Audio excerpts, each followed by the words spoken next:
పూర్తి సేంద్రియ వ్యవసాయ పద్ధతిలో సాగు చేసిన మామిడి తోట.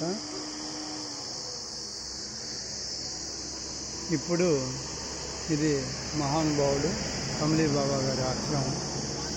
ఇక్కడ ఈ సంవత్సరం మామిడి తోటని పూర్తి సేంద్రియ వ్యవసాయ పద్ధతిలో జీవన ఎరువులు, వేపగింజల కషాయము మరియు క్రిమిసంహారు, ద్రవజీవన ఎరువులు, కల్పవృక్షం మొదలగు వాటిని పిచికారీ చేసి భూమిలో జీవన ఎరువులు వేసి పండించిన మామిడి తోట. ఇప్పుడు ఈ మామిడి తోటలో అంతర పంటగా ఆకుకూరల పంటలు వేస్తున్నాము. మొట్టమొదటగా ఇసుకను తీసుకొని దాంట్లో 15 కేజీల జీవన ఎరువులు తీసుకుంటున్నాం. ఈ 15 కేజీల జీవన ఎరువుల్లో 4 రకాలు ఉంటాయి. అది ప్రటూరియా అర్నేసియా, బాసిల్లస్ మెగాటేరియం, అజోస్పెల్లం మరియు మైకోరాజా. ఈ 15 కేజీల జీవన ఎరువుల్ని మొట్టమొదటిగా ఇసుకలో కలుపుకొని తర్వాత విత్తనాలు కూడా కలుపుకొని భూమిలో చల్లుకోవటం. ప్రధానంగా ప్రస్తుతం 6 రకాల ఆకుకూరలు వేస్తున్నాము. మొట్టమొదట భూమిని బాగా రొటావేటర్ వేసి బాగా దున్నుకోవటం జరిగింది. ఇంతకుముందు ఈ తోటలో ఈ మామిడి చెట్లకి భూమిలో జీవన ఎరువులు పశువుల ఎరువులతో కలిపి వేయటం జరిగింది. ఇప్పుడు రైతులకి ప్రధానంగా చెప్పేది ఏంటంటే, మేము గమనించింది మామిడి తోటల్లో ఖచ్చితంగా మీరు అంతర పంటకి అనుకూలంగా వేసుకున్నట్లయితే పండుగ సమస్యని 70% దాకా మనం నిరోధించుకోవచ్చు.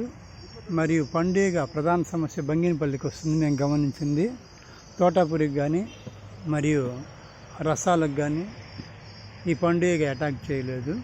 ఈ పండుగ కేవలం బంగినపల్లి రసాల మీద అటాక్ చేసింది. అసలు పూర్తిగా పండుగ నివారించుకోవటానికి, భూమి బాగుండటానికి ఖచ్చితంగా మీరు అంతర పంటగా ఆకుకూరలు కానీ కూరగాయ పంటలు వేసుకున్నట్లయితే భూమికి బాగుండిద్ది, మామిడి తోటకి మంచిది. మామిడి తోటలో వచ్చే తెగుళ్ళు తక్కువగా ఆశిస్తాయి. భూమికి జీవన ఎరువులు కాబట్టి ఇప్పుడు మేము 6 రకాలైన ఆకుకూరలని ఇప్పుడు సాగు చేయబోతున్నాం. మొదటగా జీవన ఎరువుల్ని 4 రకాలైన జీవన ఎరువులు ఇసుకతో కలుపుకొని తర్వాత విత్తనాలకు కూడా పట్టించుకోవడం జరుగుతుంది. ఇప్పుడు ఈ భూమిలో మేము మెంతులు, తోటకూర మరియు పాలకూర, చుక్కకూర, కొత్తిమీర, గోంగూర 6 రకాలైన ఆకుకూరని 1 ఎకరంన్నర అంతర పంటగా సాగు చేయబోతున్నాము. ఇది పూర్తిగా సేంద్రియ వ్యవసాయ పద్ధతిలో సాగు చేస్తున్న భూమి. ఈ 4 రకాల జీవన ఎరువులు వచ్చేసి మైకోరాజా. ఈ మైకోరాజా వాడటం వల్ల వేరుకి సంబంధించిన వ్యాధులు రాకుండా చేస్తుంది, నీటి ఎద్దడిని తట్టుకుంది, పూతపింజ రాలకుండా నివారిస్తుంది. తర్వాత అజోస్పెల్లం, ఇది నత్రజనిని అందించే బ్యాక్టీరియా. బాసిల్లస్ మెగాటేరియం, ప్రటూరియా అర్నేసియా భాస్వరాన్ని, పొటాష్ని అందిస్తాయి. మీరు యూరియా కానీ డిఏపి కానీ మందులు వాడుకోకుండా కేవలం ఈ జీవన ఎరువులు వాడుకున్నట్లయితే తెగుళ్ళు ఎక్కువ ఆశించవు, దిగుబడి ఎక్కువ పెరుగుతుంది, భూమి కూడా బాగుంటుంది. ఇది గత సంవత్సరంగా జీవన ఎరువులతో సేంద్రియ వ్యవసాయ పద్ధతిలో సాగు చేస్తున్న మామిడి తోట.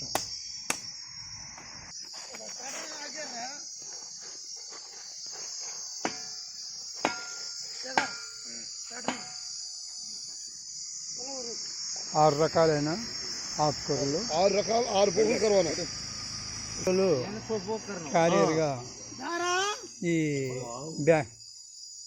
ఈ బ్యాక్టీరియాలకి లెగ్నెట్ ప్రధానంగా ఉత్పత్తి చేసే జీవన ఎరువులు. మార్కెట్లో అంతా టాల్కమ్ పౌడర్తో జీవన ఎరువులు తయారు చేస్తుంటారు. టాల్కమ్ పౌడర్తో జీవన ఎరువులు తయారు చేస్తే దాంట్లో బ్యాక్టీరియా సస్టైన్ కాదు. అందువల్ల ఆ జీవన ఎరువులు వాడినా ఒకటే, వాడకపోయినా ఒకటే. దానివల్ల భూమికి కూడా అంత మంచిది కాదు. లెగ్నెట్ ఆధారంగా తయారు చేసే జీవన ఎరువులు మీకు బ్యాక్టీరియా ఎక్కువ కాలం సస్టైన్ అవుతుంది. మేము జీవసేంద్రియ వాడి మేము వచ్చేసి జీవన ఎరువులు లెగ్నెట్ ఆధారంగా జీవన ఎరువులు ఇవి. ఈ జీవన ఎరువుల్ని ఇట్లా మొట్టమొదటిగా ఇసుకతో కలుపుకొని 4 రకాల జీవన ఎరువులు మరియు ఇసుకతో కలుపుకోవటం జరుగుతుంది. పూర్తి సేంద్రియ వ్యవసాయ పద్ధతిలో మీరు మామిడి తోటని సాగు చేసుకున్నట్లయితే దానికి నల్లి కానీ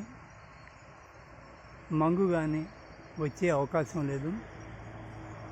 ఈ కాయ కూడా మొట్టమొదటి నుంచి మనం జీవన ఎరువులు సేంద్రియ వ్యవసాయ పద్ధతిలో సాగు చేసుకున్నట్లయితే ఖచ్చితంగా ఒక 1 మంత్ దాకా ఈ కాయ కోసిన తర్వాత ఉంటుంది. ఎక్స్పోర్ట్ క్వాలిటీకి తీసుకొని రావచ్చు. అయితే కల్పవృక్షాన్ని రెగ్యులర్గా పూతా పిందె వచ్చిన దగ్గర నుంచి మరియు కామధేనుని, క్రిమ్సన్ హార్న్ మరియు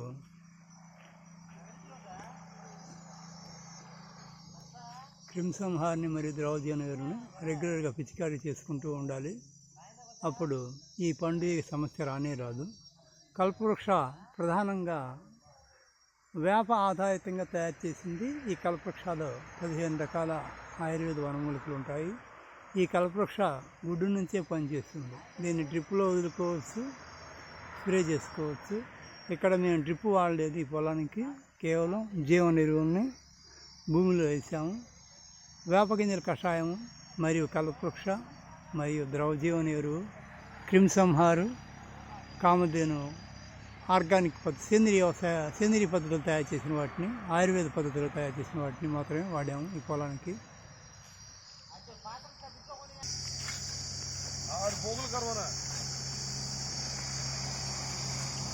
ఇలా జీవన ఎరువుల్ని మరియు ఇసుకని కలుపుకొని తర్వాత విత్తనాలు కూడా దీంట్లో కలుపుకొని చల్లుకోవడం జరుగుతుంది.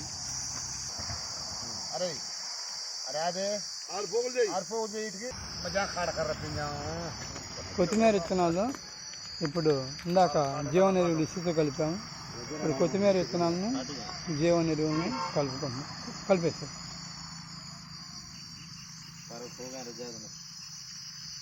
ఇది మొత్తం ఎక్కడున్న విస్తీర్ణంలో ఆకుకూరలు సాగు చేస్తున్నాము. దీంట్లో 6 రకాల ఆకుకూరలు సాగు చేయడం జరుగుతుంది మొట్టమొదటిగా.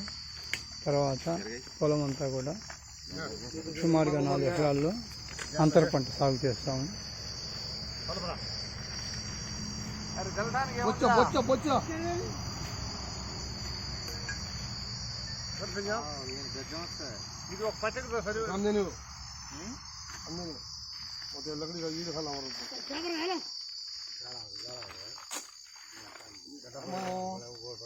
అదే దీంట్లో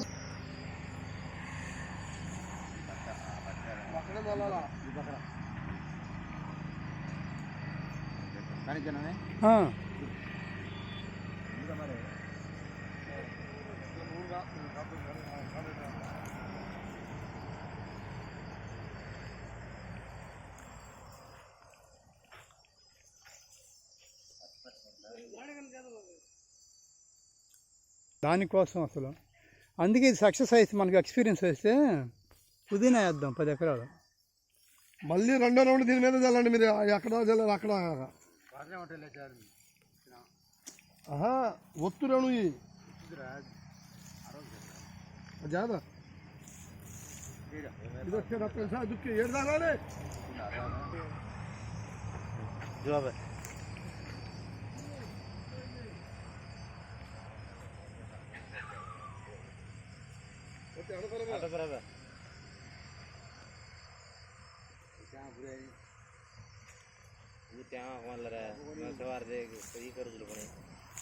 આપણે એથી કામ દે ને એથી આપણે ગન લેતી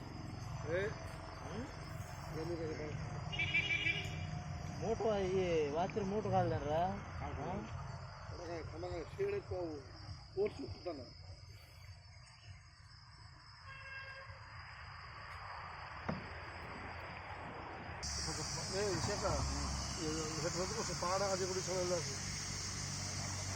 ఇదేంటి పాలకూర పాలకూర 2 ప్యాకెట్లు ఉండాలి. ఇదిగో ఇంకోటి పాలకూర దాని పక్కన ఇప్పుడు అది ఎక్కడ దాకా చూసావా చల్లారు ఇటు గోంగూర దీనికి అదే బాబా ఇటు గొంగర ఇది గోంగూర